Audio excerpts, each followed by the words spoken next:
नमस्कार विद्यार्थी मित्रांनो. मी प्राध्यापक होळकर GS, ऑटोमोबाईल टेक्नॉलॉजी विभाग, तुळजाराम चतुर्चंद महाविद्यालय बारामती. मागील तासाला आपण पेपर 1 मधील लेसन नंबर 2 मध्ये ऑटोमोबाईलचा इतिहास आणि भारतामध्ये वाहन क्षेत्राची वाढ कशा प्रकारे होत गेली त्याबद्दलची माहिती पाहिली. आज आपण ऑटोमोबाईल OEM उत्पादक म्हणजे original equipment manufacturer, auto component व सेवा क्षेत्रात आवश्यक मनुष्यबळ याच्याविषयी आपण थोडक्यात माहिती घेणार आहोत. वाहन उद्योगाला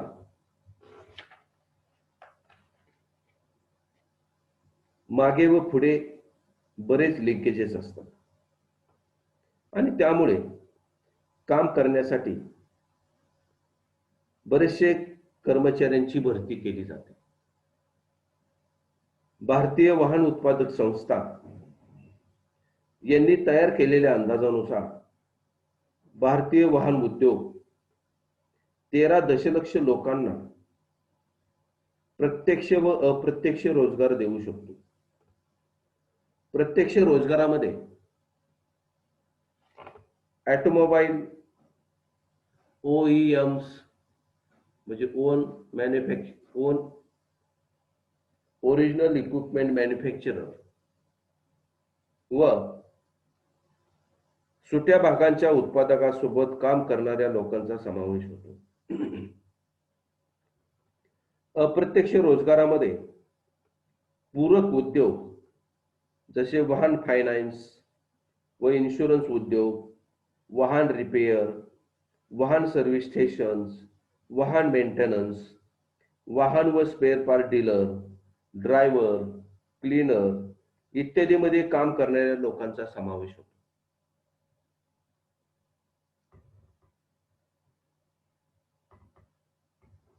वाहन उद्योगात लोकांची उपलब्धता संख्येच्या रूपात जास्त आहे, परंतु ज्ञान व कौशल्य अशा दोन्ही गोष्टी असलेल्या लोकांची संख्या जी की वाहन उद्योगाच्या गरजेनुसार जुळेल इतकी नाही. म्हणून औद्योगिक स्तरावरती कुशल मनुष्यबळाची उपलब्धता व संख्यात्मक मनुष्यबळ यात सध्या फार मोठे अंतर आहे आणि यामुळे इतर देशाच्या तुलनेत आपल्या देशाची उत्पादकता फार कमी आहे. उदाहरणार्थ, जपानची एका व्यक्तीची वाहन उत्पादन करण्याची क्षमता 16 वाहने इतकी आहे, तर भारतातील एका व्यक्तीची वाहन उत्पादन करण्याची क्षमता ही 8.4 वाहने आहे. त्यासाठी आपल्या देशाच्या वाहन उद्योगाची ज्या पद्धतीने वाढ व्हायला पाहिजे त्या पद्धतीने होण्यास अडथळा होत आहे. वाहन उद्योग आपल्या वाढीच्या मार्गावर असताना ती वाढ सर्व समावेशक करायची असेल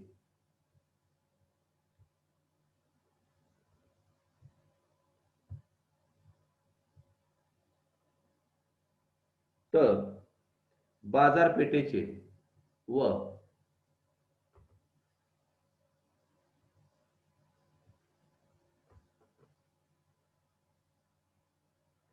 उद्योगांचे पूरक यांचा शोध घेऊन त्यांच्यामध्ये आवश्यक कौशल्य आणण्याचा प्रयत्न करणे आवश्यक आहे. आता ऑटो व ऑटो कंपोनंट क्षेत्रात दोन घटक असतात, एक मुख्य घटक आणि दुसरा पूरक घटक. आता मुख्य घटकामध्ये काय असतं तर यामध्ये ऑटोमोबाईल OEM म्हणजे ओरिजिनल इक्विपमेंट मॅन्युफॅक्चरर म्हणजे मूळ उपकरण उत्पादक व ऑटो कंपोनंट उत्पादक यांचा समावेश होतो.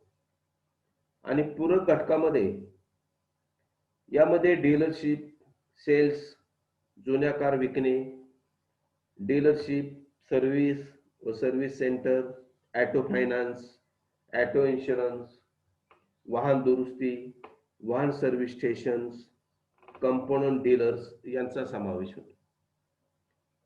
आता ऑटोमोबाईल ओईएम्स व ऑटो कंपोनंट उत्पादक यांच्यामध्ये कार्यात्मक स्तरावर किती मनुष्यबळ लागते हे खालील तक्त्यामध्ये दिलेलं आहे. आता ऑटोमोबाईल ओईएम म्हणजे ओरिजिनल इक्विपमेंट मॅन्युफॅक्चरर, म्हणजे मूळ उपकरण उत्पादक, वाहन कंपन्या, वाहन उत्पादक कंपन्या होय. व ऑटो कंपोनंट उत्पादक म्हणजे वाहनाच्या सुट्या भागाच्या उत्पादक कंपन्या होय. तुमच्या समोर एक तक्ता दाखवलेला आहे. कार्यात्मक स्तरावर ऑटो व ऑटो कंपोनंट उत्पादक यांना आवश्यक मनुष्यबळ किती लागतं त्याचं एक तक्ता आहे. आता ऑटो ओईएम्स मध्ये मनुष्यबळ किती लागणार आहे, मोठ्या स्तरावर उत्पादक असतील त्यांना किती लागणार आहे, किंवा लहान स्तरावर उत्पादक असेल तर त्याला मनुष्यबळ किती लागणार आहे. आता याच्यामध्ये उत्पादन आणि परिचालनासाठी पहिल्या कॉलम मध्ये 55 ते 60% मनुष्यबळ लागते. मोठ्या स्तरावरील उत्पादकासाठी 70 ते 75% मनुष्यबळ लागते आणि लहान स्तरावरील ज्या उत्पादक करणारे घटक आहेत त्यांच्यासाठी 80 ते 85% मनुष्यबळ लागते. त्यानंतर डिझाईन डेव्हलपमेंट आणि प्रोडक्शन इंजिनिअरिंग याच्यासाठी 7 ते 8%, 5 ते 6% आणि 1 ते 2%. त्याचप्रमाणे व्हेंडर डेव्हलपमेंट परचेस या कार्यासाठी 4 ते 5%, 2 ते 3% आणि मिनिमम फक्त याच्यामध्ये प्रोजेक्ट साठी 1 ते 2%, याच्यामध्ये मिनिमम, ह्याच्यामध्ये आवश्यकता नाही. टूल रूम साठी 2 ते 3%, 2 ते 3% आणि 1 ते 2%. इंडस्ट्रियल इंजिनिअरिंग किंवा टेक्निकल सर्व्हिसेस साठी मनुष्यबळ पहा, ओईएम साठी 4 ते 5%, मोठ्या स्तरावरील उत्पादकासाठी 2 ते 3% आणि याच्यामध्ये कमीत कमी. सेल्स व मार्केटिंग 5 ते 6%, 3 ते 4% आणि 3 ते 4%. सर्व्हिस रिपेअर साठी 7 ते 8%, 1 ते 2%, यामध्ये सुद्धा 1 ते 2%. आणि सपोर्ट फंक्शन म्हणजे HR असेल, ह्युमन रिसोर्सेस ऍडमिनिस्ट्रेशन असेल, फायनान्स असेल, अकाउंट असेल, त्याच्यासाठी मनुष्यबळ हे 7 ते 8%, याच्यामध्ये 4 ते 5% आणि याच्यामध्ये 2 ते 3%. तर अशा प्रकारे वरील तक्त्यात दाखवल्याप्रमाणे जास्त मनुष्यबळ हे उत्पादन किंवा परिचालन या घटकासाठी लागते. म्हणजे सगळ्यात जास्त मनुष्यबळ उत्पादनासाठी लागते. पहा,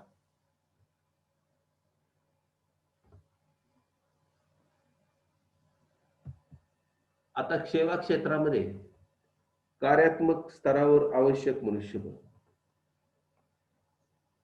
सेवा क्षेत्रामध्ये ऑटो व ऑटो कंपोनंट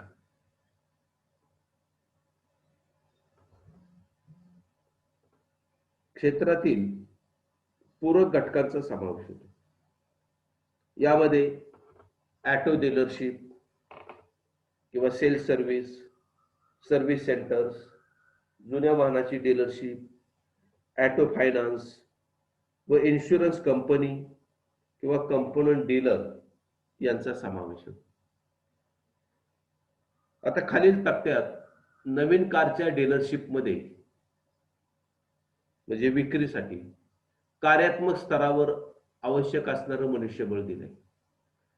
म्हणजे एखाद्या डीलर जर असेल,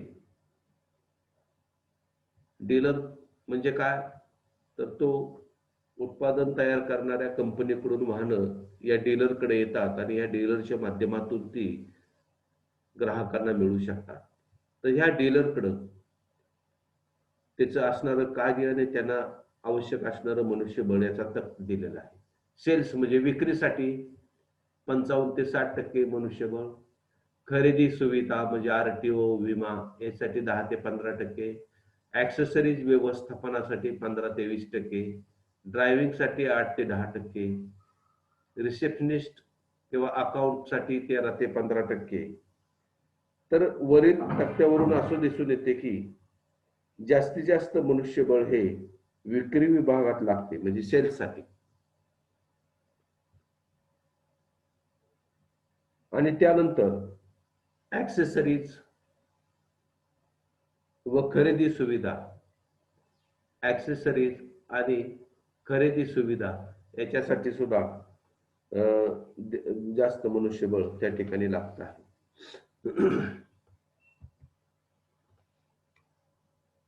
आता डीलरशिप किंवा सर्व्हिस सेंटरसाठी कार्यात्मक स्तरावर आवश्यक मनुष्यबळ. तुमच्या समोर चार्ट दिलेला आहे, एका बाजूला कार्य आहे आणि त्यासाठी लागणारं मनुष्यबळ किती आहे हे दिले. तर सेवेसंबंधित कामं करण्यासाठी 90 ते 95% मनुष्यबळची गरज आहे. Works manager, service manager, service advertiser यासाठी 16 ते 20%, मेकॅनिक्स 60 ते 65% आणि रिसेप्शनिस्ट किंवा अकाउंटसाठी 5 ते 8%. तर वरील तक्त्यावरून असं दिसून येते की 90 ते 95% लोक हे म्हणजे इथं 1 नंबर हे सेवेसंबंधी कामं करण्यासाठी 90 ते 95% लोकांची यावेळी आवश्यकता असते. त्यानंतर ॲटो फायनान्स कंपनीमध्ये कार्यानुसार आवश्यक बळ, याच्यामध्ये सुद्धा चार्ट तुमच्या समोर दिलेला आहे. सेल्स आणि कस्टमर सपोर्टसाठी 70 ते 75% मनुष्यबळाची गरज आहे. क्रेडिट अप्रायझल अँड इव्हॅल्युएशन साठी 10 ते 12%, कलेक्शन्स आणि रिकव्हरीसाठी 10 ते 12%, प्रॉडक्ट डिझाईनसाठी 5 ते 8% आणि रिसेप्शनिस्ट किंवा अकाउंटसाठी 3 ते 5%. ॲटो इन्शुरन्स कंपनीमध्ये कार्यानुसार आवश्यक मनुष्यबळ,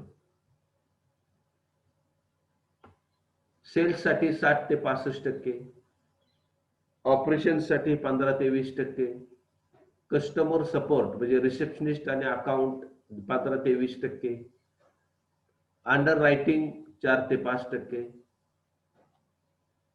सपोर्ट फंक्शन म्हणजे HR, ऍडमिनिस्ट्रेशन, फायनान्स आणि अकाउंटसाठी 4 ते 5% मनुष्यबळाची त्या ठिकाणी गरज भासते. पुढचा जो तक्ता आहे तो म्हणजे ॲटो व ॲटो कंपोनंट उत्पादक यांना शैक्षणिक स्तरावर आवश्यक मनुष्यबळ. याच्यामध्ये चार्ट दाखवलेला आहे. याच्यामध्ये शैक्षणिक पात्रता आणि उत्पादन तयार करणाऱ्या ज्या कंपन्या आहेत, म्हणजे ओरिजिनल इक्विपमेंट मॅन्युफॅक्चरर च्या ठिकाणी किती मनुष्यबळ लागणार आहे, मोठ्या स्तरावरील पुरवठादारामध्ये किती मनुष्यबळ आणि लहान स्तरावरील पुरवठादारामध्ये किती मनुष्यबळ लागणार आहे, याचा हा तक्ता आहे. आता याच्यामध्ये PhD, CA, MBA, MTech एवढी शैक्षणिक अर्हता असणाऱ्या लोकांची गरज फक्त 3 ते 4% आहे. मोठ्या स्तरावरील पुरवठादारामध्ये त्याची संख्या फक्त 1 ते 2%ची आवश्यकता आहे आणि लहानवर सुद्धा 1 ते 2%. ग्रॅज्युएट इंजिनियर्सची संख्या 15 ते 20%, याच्यामध्ये 8 ते 10% आणि याच्यामध्ये 4 ते 5%. डिप्लोमा इंजिनियर्स असतील तर 8 ते 10%, 15 ते 20% आणि 10 ते 12%. ITI किंवा इतर व्यवसाय अभ्यासक्रम म्हणजेच आपला हा जो HSC व्होकेशनल अभ्यासक्रम आहे, तर ITI किंवा इतर व्यवसाय अभ्यासक्रम आपला त्यासाठी उत्पादन तयार करणाऱ्या कंपनीमध्ये त्याची संख्या किती पाहिजे, 50 ते 55%ची आवश्यकता भासते. मोठ्या स्तरावरील पुरवठादारामध्ये अशी शैक्षणिक पात्रता असणाऱ्या